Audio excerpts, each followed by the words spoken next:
For the 8th tip of Christmas, I'm going to give to you 8 hot holidays.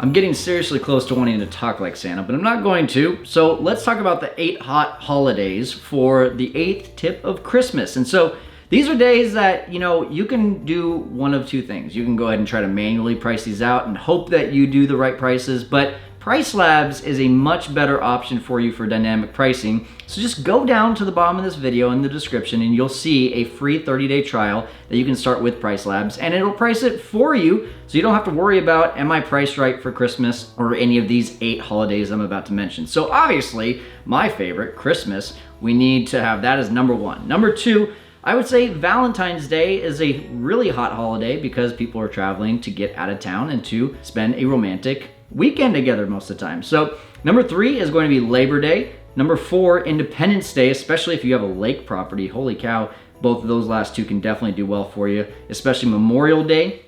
Memorial Day is a hot holiday for sure. And you've got Thanksgiving, which is just like Christmas. You got New Year's is number 7. And then number 8, I'm actually gonna say it's a local event for you. What is that one big local event for the year that you can uptick your prices because a lot more people are coming to town just for something that your town has. This has been the 8th tip of Christmas. If you missed the last 7, here they are for you again. And make sure to go check out my masterclass at fearlesskyle.com. 7 furniture and decor essentials, 6 places to shop, 5K to get a VA, 4 ways to get a listing, 3-day minimums, 2 sets of towels, and a free masterclass.